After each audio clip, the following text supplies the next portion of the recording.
Senator Oburu.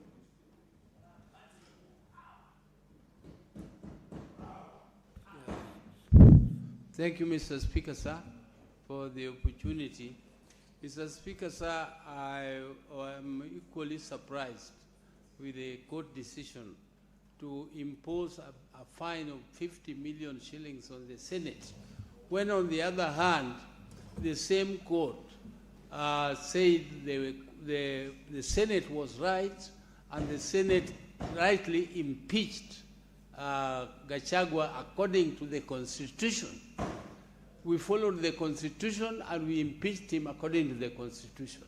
And Mr. Speaker, when we were here, all of us were here, when the lawyer himself told us that he did not know where his client was. Now, if he didn't know, then, Mr. Speaker, how could we know as a Senate? How could we know? We did not know also, Mr. Speaker. So we did not know where he was. Now, whatever was brought later on that he was in hospital was an afterthought. And that afterthought, Mr. Speaker, cannot be used to impose a fine on us when we acted constitutionally, and the court has said so. And they have impeached him. Mr. Speaker, it is a contradiction. To me, it is a contradiction, Mr. Speaker. How could you impeach somebody for having breached the Constitution, and therefore the Senate was right, and on the other hand, Mr. Speaker, you impose a big fine. Mr. Speaker, I urge you to appeal. Mr. Speaker, you do the appeal and ensure that the court, our Senate does not pay this 50 million. Mr. Speaker, where do we get 50 million when we are struggling in our steering committee of Parliament? Yeah, we are struggling to get money even to travel locally. So where do we get 50 million? We are poor. If it was with the Assembly, with the National Assembly, perhaps they would be able to pay. But for us, we are not going to pay, and we are also right not to pay, Mr. Speaker. We are going to appeal. We are lawful. We follow the law. And Mr. Speaker, sir, I hope that this kind of judgment will not continue in our country. Senator Okiya Omtata.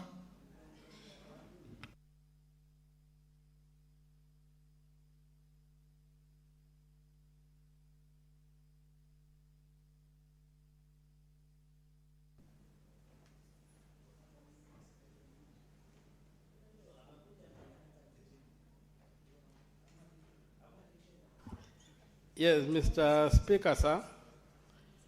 Thank you for the opportunity to speak to this important issue. First of all, I also thank the Speaker for having moved this motion to have us discuss this issue. And from where I sit, I think it's an issue that does not call for a knee-jerk reaction. It's an issue that calls for reflection and meditation. Because impeachment is a constitutional process. And in the Constitution, Article 150 deals with the removal of the Deputy President.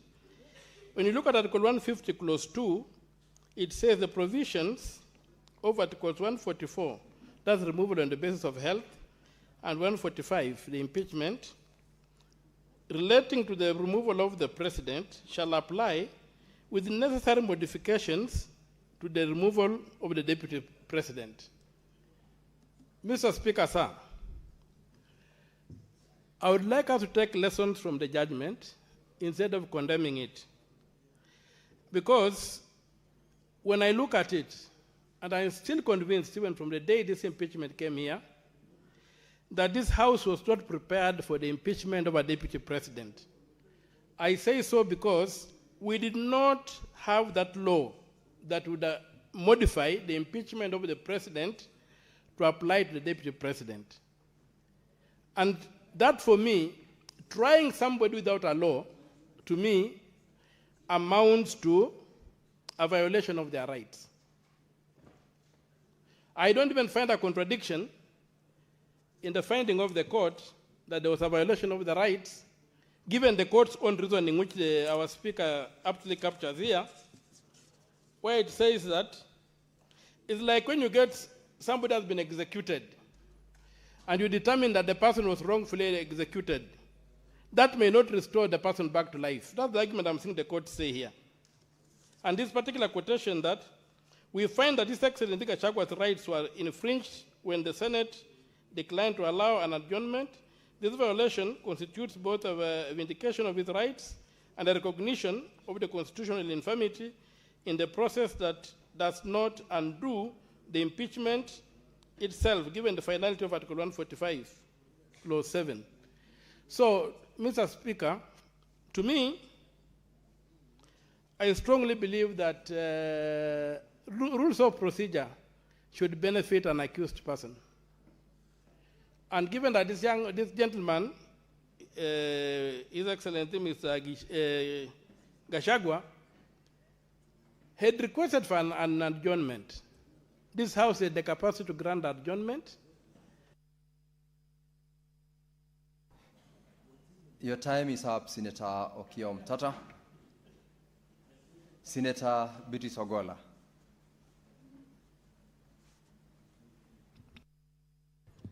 I thank you, Honorable Speaker. And Honorable Speaker, I rise to support the communication you have just read this afternoon, that this House must appeal. And Honorable Speaker, even with a lay mind, as my leader, Senator Wambua stated, that is lay to the law, I accept that, but he has eyes and he has ears. And Honorable Speaker, from where I'm seated, I was able to see Senior Counsel Paul Muite, where he was on that day. A number of you maybe had their backs turned to him. And I listened and watched as Senior Counsel representing the former Deputy President say that he did not know where his client was, Honorable Speaker.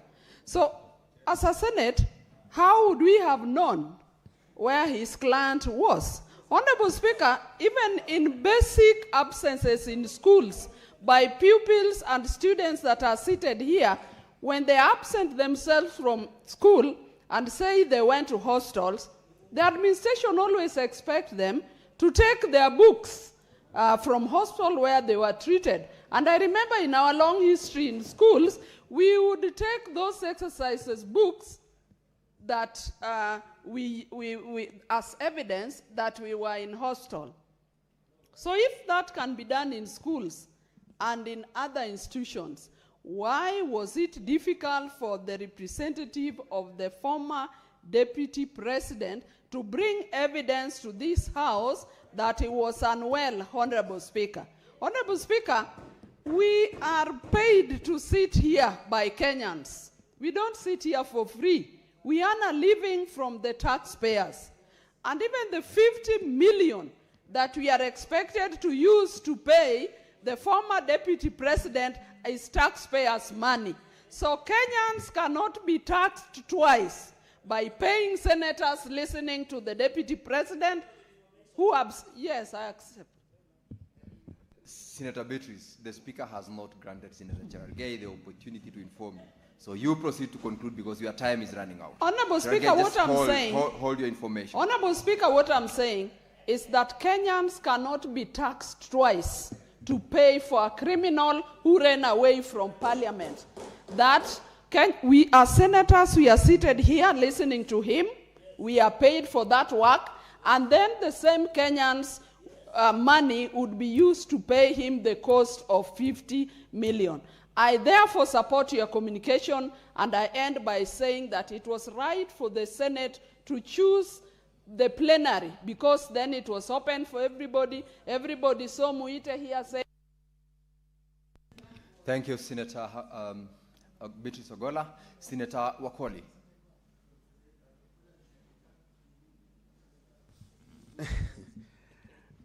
Asante Mheshimiwa Spika kwa nafasi hii ili kuchangia kuhusiana na mwelekeo ambao tumepewa kuhusiana na mwelekeo wa koti. Mheshimiwa Spika, tuliona hapa mawakili shupavu, mawakili waliobobea katika kutetea washukiwa sugu. Mheshimiwa Spika, katika historia ya Kenya tumeona mshukiwa sugu ambaye stakabadhi zake zilikuwa hapa, na Wakenya tulikuwa tunabukua vitabu tukiduaa tukishangaa. Mheshimiwa Spika, na ni mara ya kwanza kuona mshukiwa mkuu anatoweka kutoka maeneo ya kesi, na mawakili wake pia wameshangaa.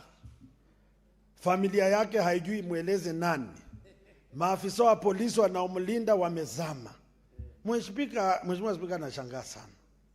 Kenya hii ni nchi ya ajabu sana. Mpaka Senate linashtakiwa, tunachochewa, hata baada ya kumngatua tunaambiwa tumlipe pesa kama dawa ya brufen. Yaani augue polepole. Mheshimiwa Spika, ni jambo la kushangaza sana, na inadhihirika wazi kwamba makosa ya huyu shukiwa sugu yalikuwa makosa makubwa sana. Na mimi naomba Wakenya, stakabadhi ziko wazi. Kando na kudai tu kumpa haki, jumba la Senate, Mheshimiwa Spika, tukubali hizi nakala zilizoletwa hapa bunge na madai na ushahidi tuwape Wakenya basi. Tuwape Wakenya, weke kwa magazeti ndio wajue hata tulikuwa na moyo wa utu. Yaani tumzibe uchi, tufunike uchi wake tu, lakini aende. Na wale ambao wako naye katika koti hawajui wanatembea na nani. Yule ni mnyama mwitu ambaye amevaa ngozi ya kondoo. Mheshimiwa Spika, so sisi kama jumba la Senate tutasimama imara. Naomba nimruhusu ndugu yangu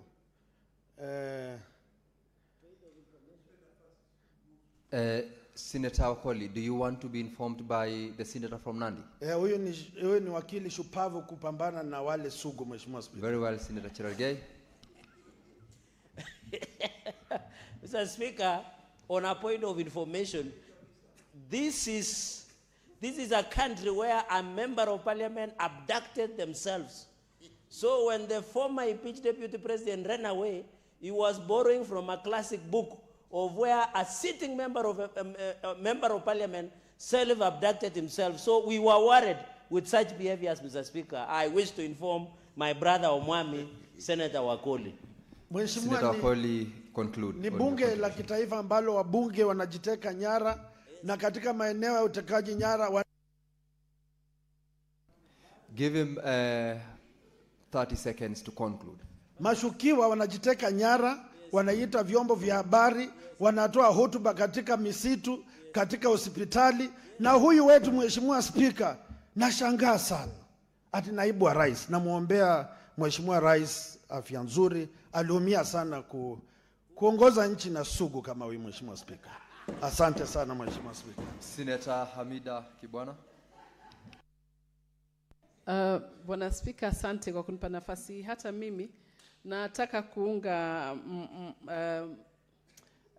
kuunga mkono mawasiliano ya Bwana Spika. Kusema kweli tunaheshimu maamuzi ya mahakama, lakini hatukubali ya kuwa rais, former rais deputy president Gachagua hakupewa nafasi na seneti. Kusema kweli tulivumilia sana masaa hapa na tukawa waungwana kuweza kumsikiza, lakini nafikiria aliona atafanya ile inaitwa kipindi, na hiyo kipindi kwa slang wanaita kipindre. Akatufanyia kipindi na ili kutufanya sisi wajinga. Sisi tukakubaliana nayo na mambo yakaisha, lakini leo tunashangaa sisi baada ya kuwa waungwana wavumilivu, haya mambo yanarudi kwetu. Na ile nashangaa Bwana Spika ni kuwa mahakama makuu yenyewe imethibitisha kwa mchakato ule uliofanywa hapa seneti uliidhinishwa na uamuzi wa seneti kumuondoa ofisini na ukawa wa halali. Sasa je, itakuwaje tumetupiwa tena sisi ya kuwa tuweze kumlipa sisi faini hali mtu mwenyewe aliweza kufanya mambo yake. Kwa hivyo mimi naunga mkono hiyo mawasiliano na hiyo faini. Nitaweza kusema kweli kama seneti hatufai kulipa sisi fine. Manake yeye mwenyewe aliweza kufanya mambo yake, na pia ilikuwa ni aibu kwa mawakili wake. Mawakili wake wenyewe walishangaa, na kama vile bwana Senator Cherargei anasema, kama kuna watu hapa waliweza kuweza kumadvise, ilikuwa sio advice nzuri ya yeye kufanya vile alifanya. Kwa hivyo bwana Speaker, mimi naunga mkono mawasiliano ya Speaker ya kuwa hiyo fine si ya kwetu, na ilithibitishwa kuwa sisi chochote kile kiliendelea seneti ilikuwa ni cha halali. Kwa hivyo itakuwaje ya halali alafu sasa ya haramu sisi tulipe sisi hiyo ya haramu ya 50,000? Tunakataa nayo bwana Speaker, na yangu ni kusema tuendelee mbele, tuweze kuappeal, tuweze kukata rufaa ili hayo mambo yaweze kusikizwa vizuri. Asante bwana Speaker. Senator Hamida, it is 50 million, not 50,000, and that is correct. Milioni 50 bwana Speaker. Hiyo ni pesa milioni 50. Haiwezekani. Asante bwana Speaker. Now, honorable senators, that brings us to an end to your comments on the communication that came from the Speaker. And we shall, of course, as directed by that communication, undertake the appropriate steps to make sure that we protect the dignity, sanctity, and the authority of this House by preferring an appeal against that particular decision.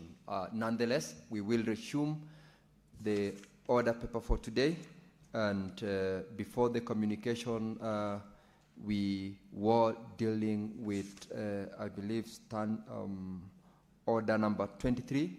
Clerk, you could call for the resumption of a debate on the motion under Standing Order 23.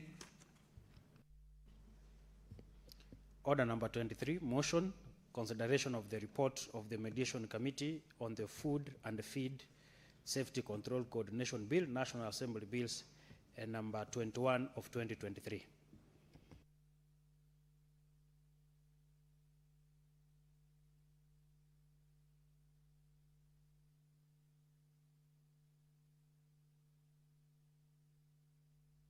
Just hold, Senator Wakoli.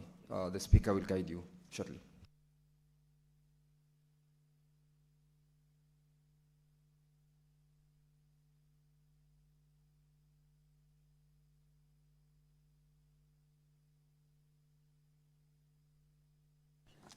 Very well, Senator. I see from my dashboard there are requests to contribute to this motion.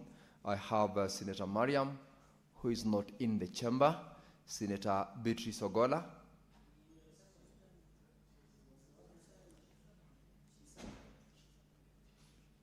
Okay, you seconded the motion.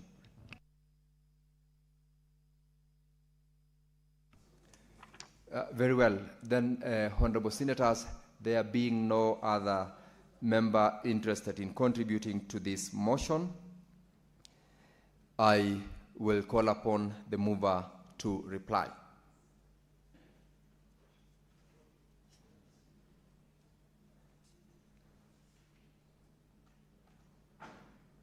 Senator Wakoli, don't tempt the Speaker to take action against use of mobile phones. Our good esteemed Speaker, thank you for your good heart of forgiveness. I hereby seek your indulgence. Honorable Speaker, pursuant to Standing Order 663, I request that I say that I have heard the concerns of honorable members, and I want to agree that county government are an integral part of ensuring that devolution is meeting the expected outcome to our people.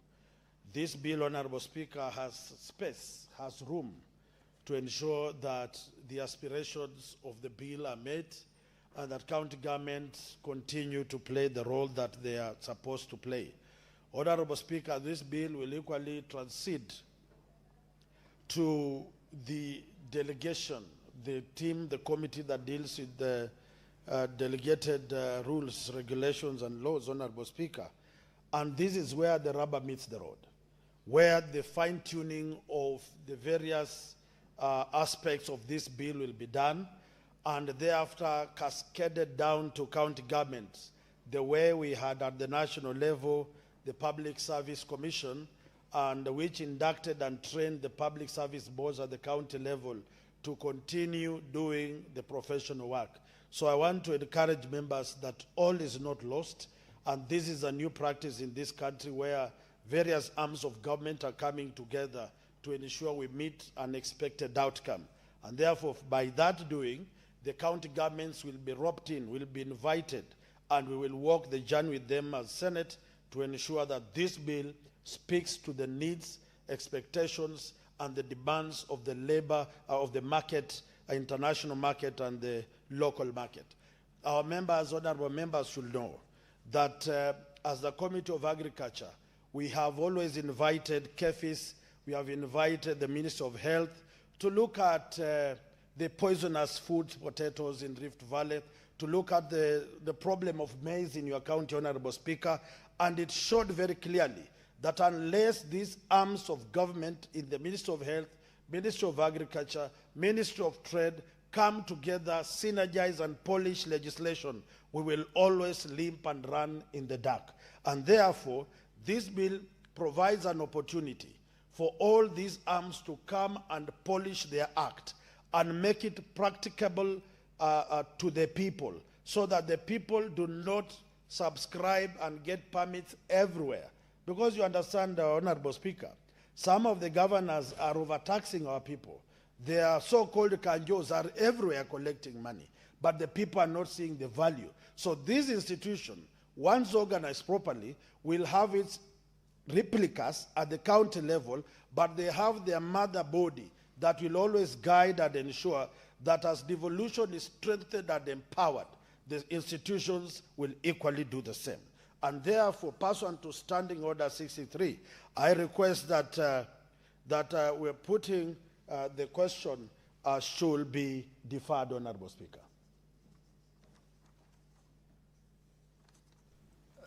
Senator Wakoli, it's 66-3. If I heard you right, you said 63. It should be 663. Standing Order 66-3. Yes, 66-3. Very well. Pass one to the provisions of Standing Order 66-3. Putting of the question is hereby deferred to the next sitting.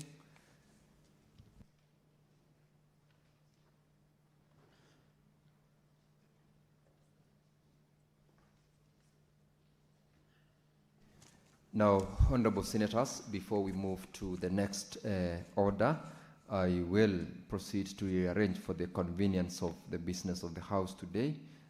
And the rearrangement of the order for today takes us to order number 30. Clerk, call out order number 30. Order number 30, motion, report of the Standing Committee on Energy on inquiry into the shortage of smart energy meters in Kenya and the potential for their local manufacturing. Honorable Senators, this is to the Chairperson, Standing Committee on Energy. Senator Kisang, proceed to move the motion. Thank you, Honorable Speaker. Honorable Speaker, I beg to move that the Senate adopts the report of the Standing Committee on Energy on inquiry into shortage of smart energy meters in Kenya and the potential for the local manufacturing laid on the table of the Senate on Wednesday, 11 June 2025, Honorable Speaker. Honorable Speaker, pursuant to its mandate under Standing Order 228 subsection 3 to investigate, inquire into, and report on all matters relating to the mandate, management, activities, administration, and operations of its assigned ministries and departments, the Standing Committee on Energy at its sitting held in October 2023 resolved to initiate an inquiry into the ongoing shortage of smart energy meters in Kenya and the visibility of promoting local manufacturing of these devices, Honorable Speaker. This decision followed serious concerns raised by the Public Procurement Regulatory Authority, PPRA, regarding alleged irregularities in the award of Kenya shillings 2.9 billion smart meters tender to MS Alay Bari Limited, which had been recommended by the State Department for Energy, raising questions on transparency, competitiveness, and adherence to the Public Procurement and Disposal Act of 2015.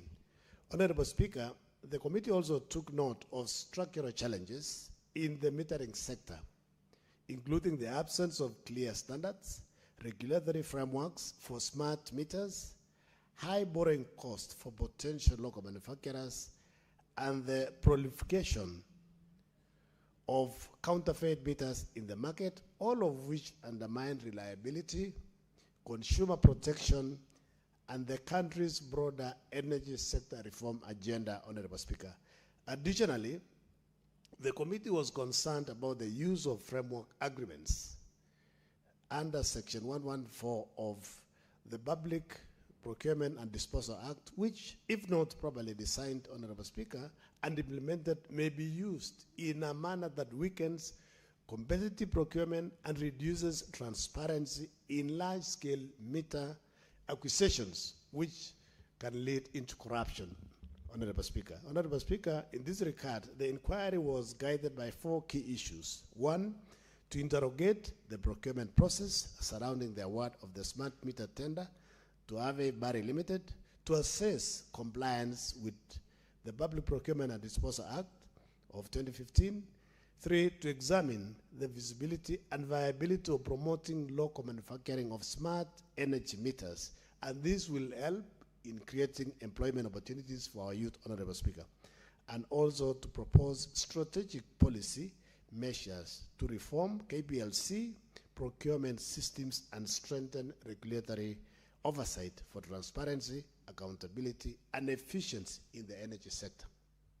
Honorable Speaker, accordingly, the committee held several sittings with key stakeholders, including the Principal Secretary for Public Works through the Supplies Branch, because they cited a section of the Supplies Branch to give this particular company the tender to supply smart meters, Honorable Speaker, without going through procurement process.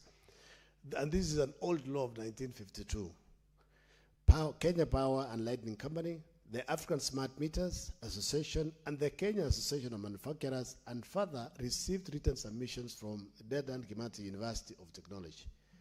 Honorable Speaker, the committee further noted a framework agreement was adopted for a tender valued at approximately 2.9 billion, implemented through a call-off orders with units of 9,000 Kenya shillings 9,150 for single-phase meters and 15,890 for three-phase meters, culminating in the supply of over 320,000 meters between October 2023 and February 2024. Honorable Speaker, on the question of local manufacturing, the committee observed that Kenya stands at the strategic point where there is emerging assembly capacity and strong interest from local industry, the absence of comprehensive regulatory framework, and approved technical standards by the Energy and Regulatory Authority, PPRA. So this is where we are saying there are some caps in terms of setting up standards to assist the local manufacturers to manufacture, because it will be of benefit if we use local manufacturers to supply smart meters to Kenya Power. Honorable Speaker, the committee also noted that the high capital cost associated with end-to-end smart meter manufacturing, coupled with elevated borrowing costs, have made it difficult for local firms to compete with imported products, thereby limiting technology transfer, local value addition, and job creation in the energy technology value chain. Honorable Speaker, in view of these findings, the committee also made far-reaching recommendations aimed at restoring integrity in smart meter procurement and catalyzing a viable local manufacturing ecosystem. This includes requiring KPLC to revert smart meter procurement to its internal procurement and supply chain department in strict compliance with the law, and mandating IBRA to establish and publish robust pre-qualification framework for smart meter supplies anchored on quality, technical capacity, and local content.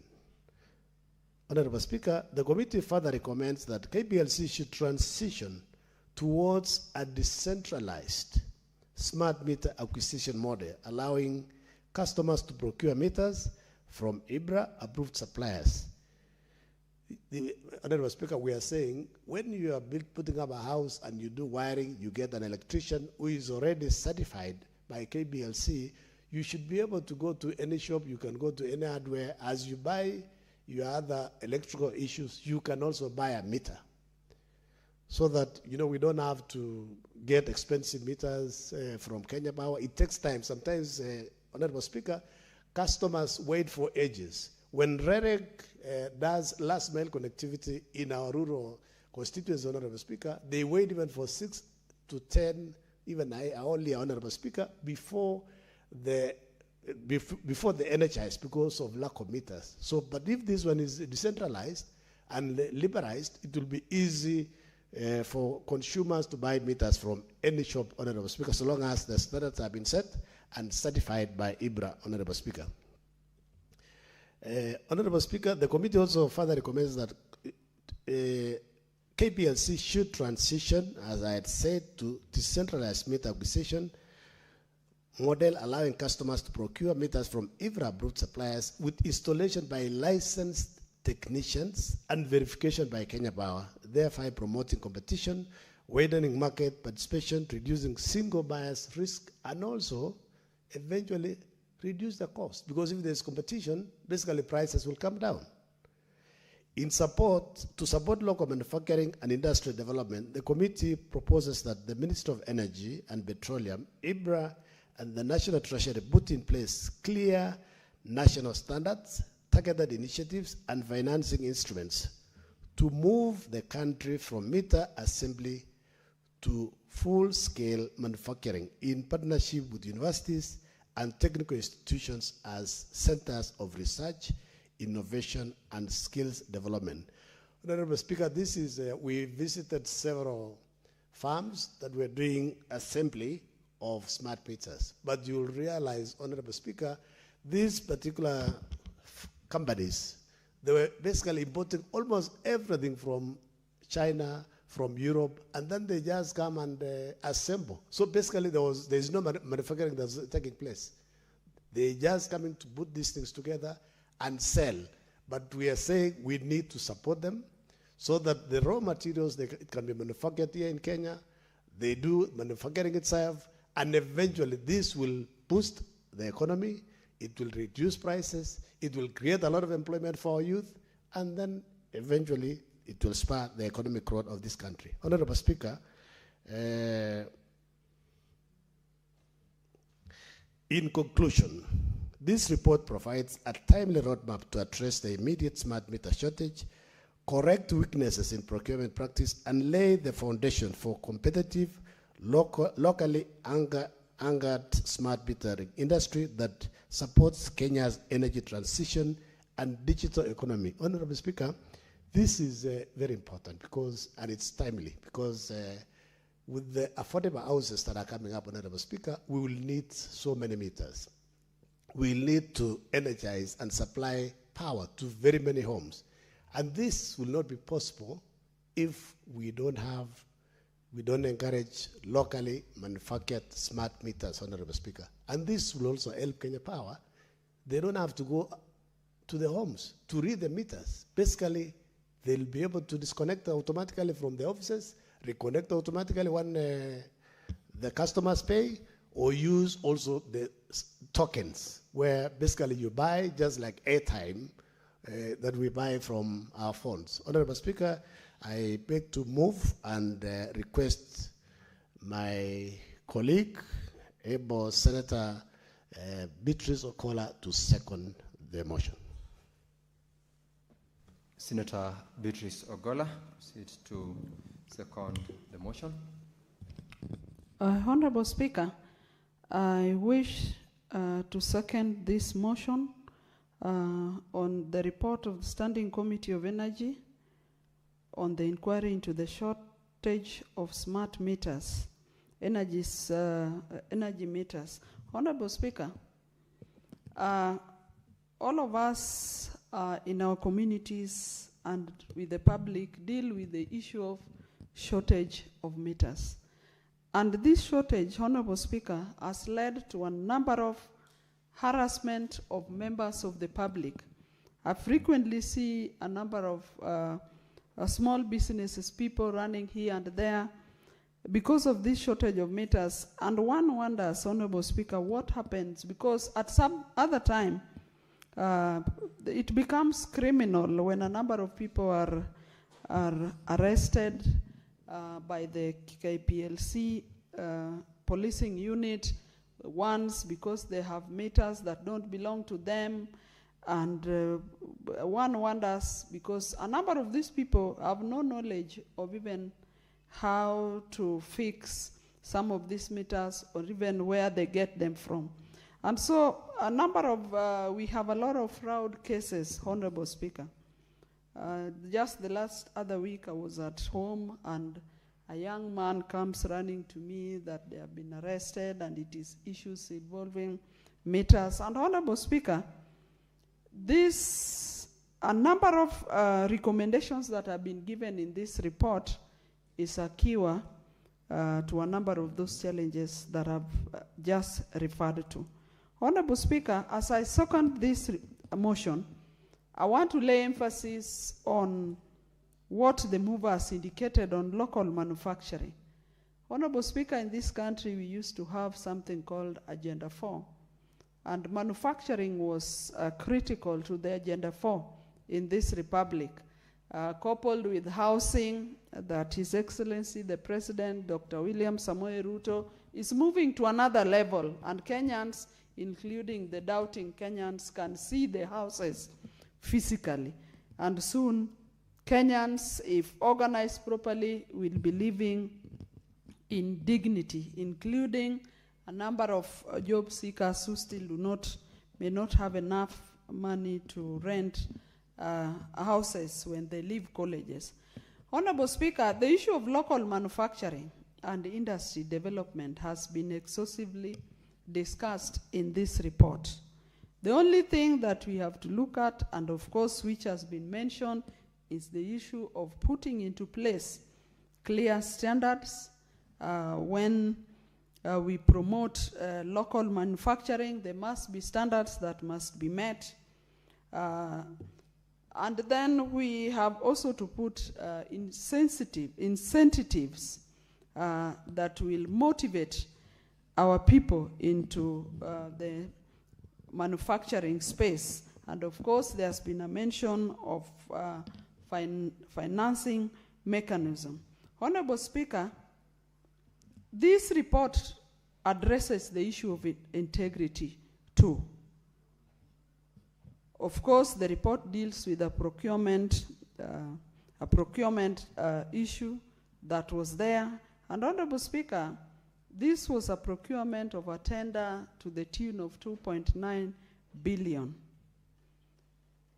Honorable Speaker, by this committee coming up with this report, they are addressing key issues of transparency, key issues of competitiveness, and the issue of doing due diligence. That is according to the procurement laws. So, Honorable Speaker, I second this report, as I also indicate that EPRA seems to have a very huge mandate in this country. And so we must also find a way of enhancing EPRA, and the EPRA itself has to enhance itself by broadening its strategies so that they are able to reach the old nation. Honorable Speaker, I second.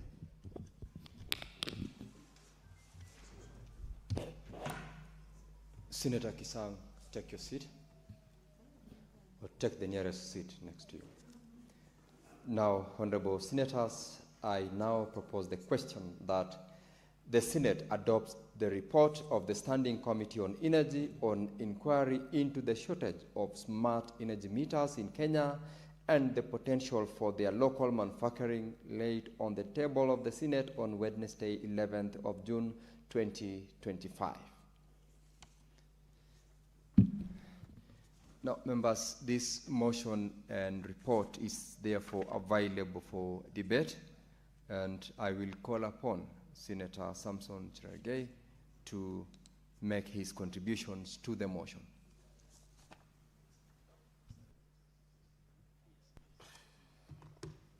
Thank you, Mr. Speaker, sir. I rise to make a comment. You have said rightly on this report on the inquiry of the shortage of smart energy meters and possibility of local manufacturing. While I commend the Vice Chair of Energy and the membership, they have done well on the second question, but they have not given us headway on the first aspect.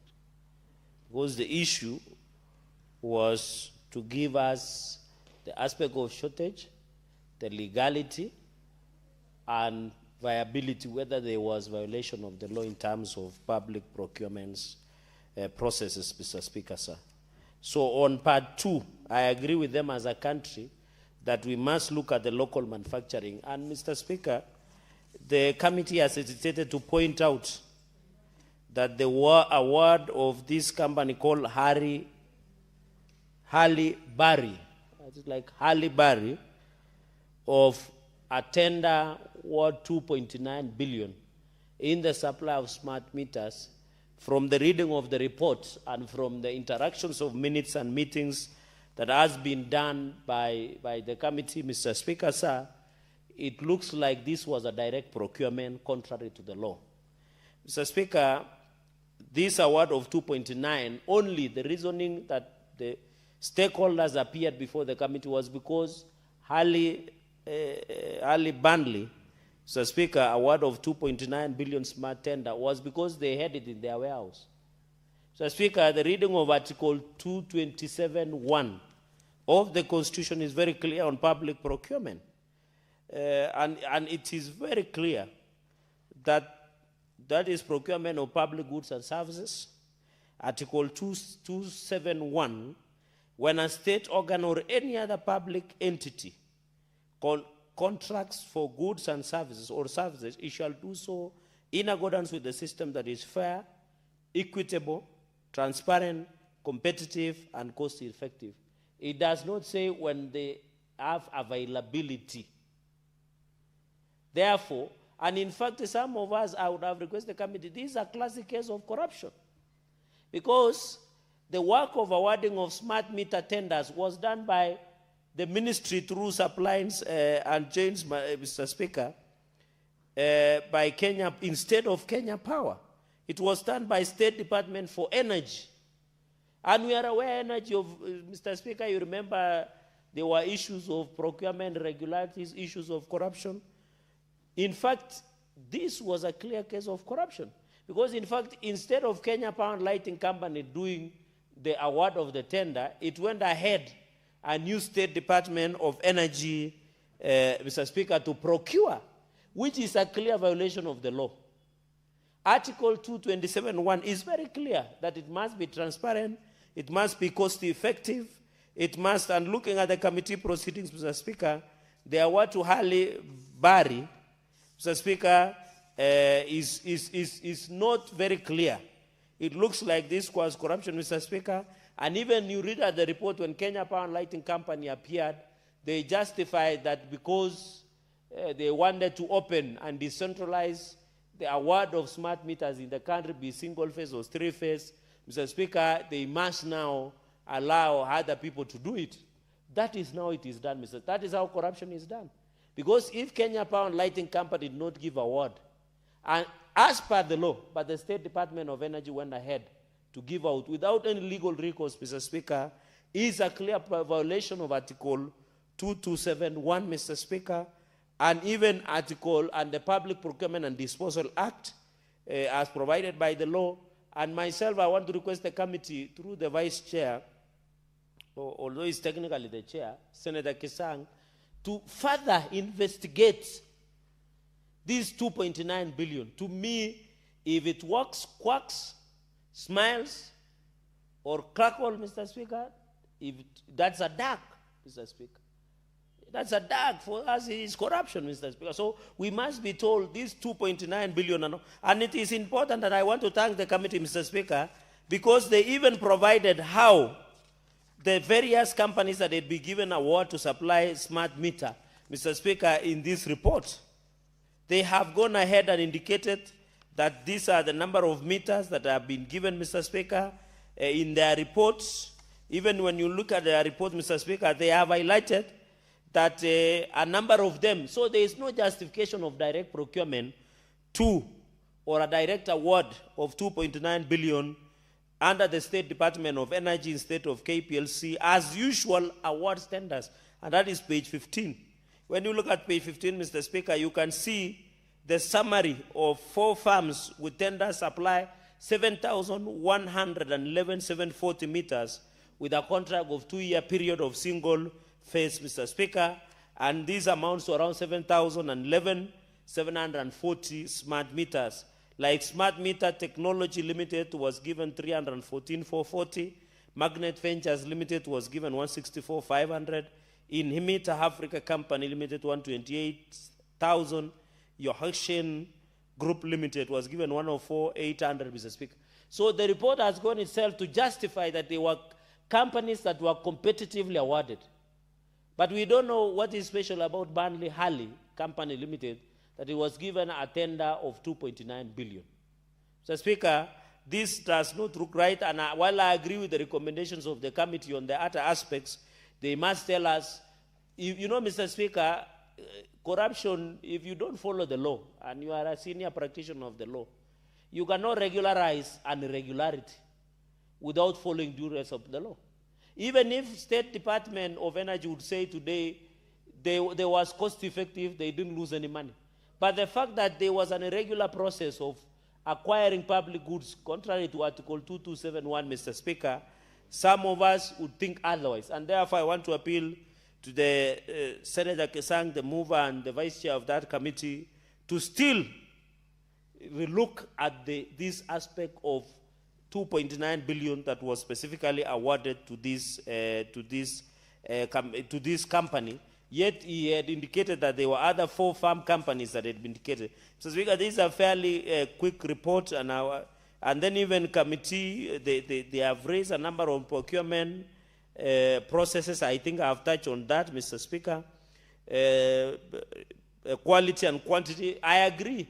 But how it started, we don't. I agree there could be quality and quantity issues that was raised in Burnley and Warehouse, but how this thing, the process on how it was awarded, some of us, Mr. Speaker, and you know the issue of Kenya Power.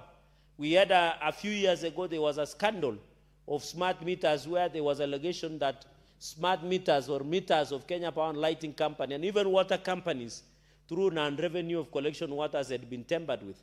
And you remember a few years, it was you and cry when Kenya Power and Lighting Company, Mr. Speaker, were raising the aspect of doctoring or tampering with the meters of Kenya Power and Lighting, Mr. Speaker, where we're having illegal connection of electricity in some of these places. Mr. Speaker, this has caused a lot of loss. It has caused non-performance in terms of Kenya Power and Lighting. While we say Kenya Power and Lighting has a lot of challenges, Mr. Speaker, I know maybe Bomet is a bit better. I went to a place in Kipsamoite. The Kenya Power brought a transformer. For the last 4 years, they have never replaced or made it functional, Mr. Speaker. So while we appreciate Kenya Power and Lighting have a lot of challenges, you see poles, you see contractors, Mr. Speaker, you see electricity being supplied, but Kenya Power and Lighting do not provide smart meters in time or generators, Mr. Speaker. And of course, the frequent blackouts. I have had a discussion with many businessmen and women in this country. because this issue of smart meters boils down also to the functionality of Kenyan Power Lighting Company. That one of the biggest threats to ease of doing business in Kenya is the frequent blackouts by Kenyan Power and Lighting Company. And Mr. Speaker, you know, in the past, when we used to have what we call electricity rationing, it was because of it is dry season. Because most of our power is generated through hydroelectricity, Mr. Speaker. So but now it is raining, there is El Nino coming on the way, Mr. Speaker. This should not be the reason that there is instability of power in this country. And that is why even a few months ago or a few weeks ago, Mr. Speaker, we were pushing that we need to diversify. We need to bring the issue of solar energy. We need to bring even the issue of nuclear energy. I know there is one that is supposed to be set up in Siaya County, for example, so that we can ensure there is stability. And Mr. Speaker, the cost of electricity is also quite unsustainable. And I want to thank the President through the Ministry of Energy. I saw they stood down an increment of cost of electricity through the Ministry of Energy, and that was impressive. We want to say that will go a long way in terms of domestic and industrial use so that we don't discourage the usage. So my final comment on this procurement of 2.9 billion smart meters to the specific company, to me reading this committee, this is a direct procurement contrary to the law, contrary to the Constitution, contrary to Public Procurement Disposal Act, and contrary to Public Finance and Management Act of the Republic of Kenya. On the issue of local manufacturing, I agree. Mr. Speaker, we have Tattoo City, we have Konza. Why should we procure, you know, Mr. Speaker, the other day we were arguing that we are even importing pencils and rubbers. These are things, Mr. Speaker, matchsticks, these smart meters, many things. There is Konza cities, Mr. Speaker. And I know the vision of His Excellency the President is quite clear, it's crystal clear. Even as he goes around the world to look for partners, he was in Belgium, today is Norway, Mr. Speaker, in Oslo. I know probably in the coming weeks he's among the only Africanists to attend G20 meeting hosted in France by President Macron to look for partners. And I know the intention of the President is to operationalize CIPes, County Integrated and County Industrial and Aggregation Parks. This will allow the aggregation, the issue of industrialization, the cottage industry, Mr. Speaker. I agree with the committee that we must boost it is embarrassing, Mr. Speaker, to import smart meters into this country. We can do better, Mr. Speaker. In the 90s, although I was still very, very young, if you read the history of this country, there is what we call Nyayo era manufacturing of vehicles. In the 90s, if Kenya had gone ahead and even thought of manufacturing a vehicle called Nyayo, Mr. Speaker, you know, we should be by far being the mega industry hub in Eastern Central Africa, Mr. Speaker. So by the 90s, we were doing Nyayo vehicles, and now we can't even produce smart meters for usage in our electricity. Mr. Speaker, it will continue to hamper even the supply of rural electricity. The last mile connectivity that His Excellency the President, I am happy in Nandi, for example, we got more than 1.3 billion for all Nandi County to supply the last mile connectivity electricity. But every household needs those smart meters so that we don't have cases where Kenyan Power and Lighting they make losses courtesy of non-availability. So, and we have universities, Mr. Speaker. You remember even during the laptop issue, I think Moi University was given the lead to manufacture the laptop issues, Mr. Speaker. Even I wish that Bomet University, where you come from, should be a hub of manufacturing of smart meters, Mr. Speaker. Because Bomet people are technologically advanced. I'm saying with this in mind with the Mulot. If you get people who are doing what they are doing in Mulot, for example, in Bomet, your county, Mr. Speaker, it looks those people are smart naturally. If they can do their things up there and fix one or two, it is not for us to fix smart meters at Bomet University in your own county. Of course, we have more university, we have KU, we have the University of Nairobi, Mr. Speaker. So I don't see the need why we should still import smart meters into this country. And even, Mr. Speaker, as we manufacture smart meters, we must tie up with the issue of eco-friendly, the issue of environmental preservation and conservation, so that, and EPRA, Mr. Speaker, they need also to up their game, because in the report, the energy EPRA lacked approved standards for smart meters. So how can they be importing? How do we know that the smart meters meet the standard? if the EPRA, and I know EPRA is facing a lot of challenges, especially after that scandal of fuel issues, fuel adulteration, pricing of fuel. I think EPRA, many Kenyans should know that EPRA goes beyond only regularization of prices. They have an obligation to ensure that they give us standards and also ensure, Mr. Speaker, evaluation and monitoring mechanisms to ensure the quality of meters that is being supplied in the market meets certain thresholds. So I don't know the Senator of Elgeyo Marakwet, the distinguished senator, whether the EPRA committed to ensure that they follow up on those issues, Mr. Speaker, so that we can, and the beauty of manufacturing, Mr. Speaker, as I said, that the issue of KIPES in counties, the president trying to look for partners across the country, is also, apart from stability in supply, they will ensure there is employment opportunities, Mr. Speaker, especially for the young people. You and me agree that there is a population explosion. In the 80s and 70s, there was what we call baby boom in America, Mr. Speaker. I think what we are seeing in Kenya is now what we call baby boom, Mr. Speaker. Even after the family planning, Mr. Speaker, that happened in the early 90s, Kenyans continue to follow the tenets of the book of Genesis, where God say, go ye and fill the world. And I think that is what Kenyans are doing, because I was looking at Kenya National Bureau of Statistics, Mr. Speaker. I saw average in my own county is 4 children by household. When you go to northern Kenya, it's 6 children per household, Mr. Speaker. And of course, because of the nature of the religion of Islamic faith, you can imagine 4, they allowed 4 wives, times 6. That is quite a number. Although in my culture, you and my culture, we don't count the number of children. That is 24 children, Mr. Speaker. And if you divorce and get other 4, you can imagine. So what we are facing is that we are facing an explosion of population, which are the young people. And that is why you see them restless. Most of them are learned. They know what should be done, but they don't get the opportunities. And I think as a nation, we want to thank the president. The issue of Nyota has really gone a long way in the issue of Asla Fund, Mr. Speaker. The issue of gas in Maju. In fact, as Nandi County, we are proud, and I saw somebody chiding us that most of our community where you and come are in Australia. And we don't apologize because we value Kasi Maju. And Mr. Speaker, the naysayers who chide some of us, are they aware that the foreign exchange income from our children in Australia, from across the country, is approaching 1 trillion Kenyan shillings? In fact, it has gone ahead, coffee, tea, many things, Mr. Speaker. And therefore, what our children are, so the ones who remain, we must ensure that there is manufacturing potential to absorb our young people. Let us develop our young people, Mr. Speaker, so that we can ensure that we go to process. Mr. Speaker, finally, to my comments, corruption in this country starts through the budget and procurement. That is when corruption is being organized. So if the tendering and procurement process is tampered with, then it is corruption, Mr. Speaker.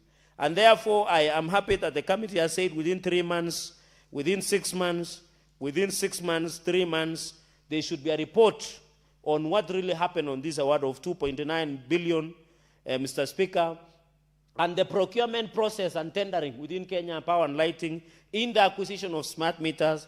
At the end of adoption of these reports, Mr. Speaker, the 6 months, the 3 months, Mr. Speaker, we should know that how these aspects of. So I agree with the committee. Let us get report. We don't have an implementation committee, but I hope the Energy Committee can sit and do that follow-up. On the issue of local manufacturing and industry development, Mr. Speaker, in the 12 months, the National Treasury and NITA and also National NITA, we have now, Mr. Speaker, in conclusion, I know my time is fast spent, we are having now TVETs. I saw one of, I don't know, there is one TVET in your county that is appearing in the national budget that is being budgeted for. Even in Nandi, we have Lesos National Polytechnic, we have Kaiboi. We should transform these TVETs as hub of manufacturing, Mr. Speaker. We should use them, Mr. Speaker, so that our young people can learn from there. So, and I hope, Senator Kisang, when you get the feedback report, they should tell us how the National Treasury is integrating with Technical University of Kenya and Technical TVET. I know you have been a member of parliament in CDF and you have built a number of TVET institutions in Marakwet West constituency. You should be able to give us the link and how, now that Mr. Speaker, every constituency, including your constituency, Jepalungu, have 1 or 2 TVET centers. And they have a number of children. Why don't we transform those to be the hub of manufacturing so that we are like China, Mr. Speaker? That is how China has become a powerhouse, through manufacturing, everything, Mr. Speaker. And in conclusion, you know, in China, I like Chinese. When you have 20 shillings, they can do something for you for 20 shillings. When you have 1,000, they can do for 1,000. To Kenya for powerhouse in Africa and the world, we must go to the manufacturing way, Mr. Speaker. With those very many remarks, allow me to say I support this report and hope for faster implementation after the adoption. Mr. Speaker, I yield back. Honorable Senators, from the dashboard here, I do not have any other member keen on making contributions. I'll call upon Senator Kisang to reply.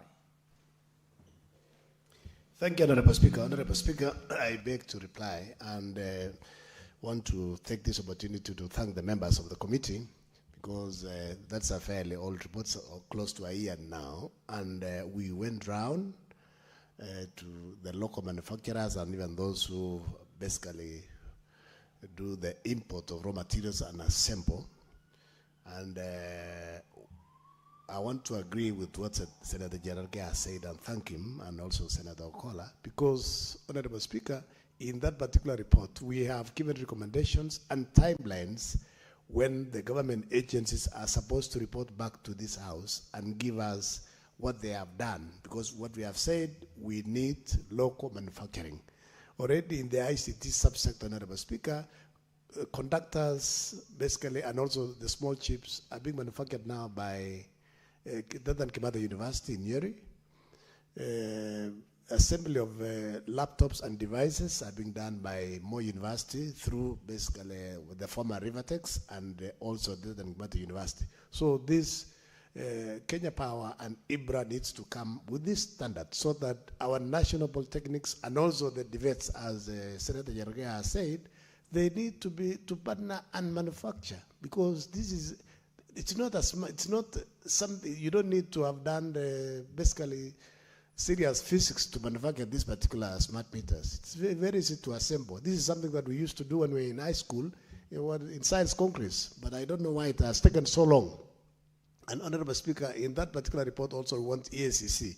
As soon as this report is adopted, we want EACC to move with speed and investigate this 2.9 billion tender that was awarded by Public Works, by an old 1950-something law. I don't know why they should have done, if they wanted, they should have done restricted tendering or selective or an open tender as the law provides, Honorable Speaker. But you know, when we were investigating, it was very difficult to get anything out of those we spoke to. And this particular company, Barre, we did not even locate their offices. So basically, it's a classical corruption case that requires EACC to move speed and put people in, Honorable Speaker, because it's unfair that Kenyans they lost 2.9 billion instead of basically getting proper meters at proper prices competitively. Because if it was an open tender, the prices would have been lower than that, 9 for single phase and 15 million for 3 phase. Should have been maybe 5 and 8.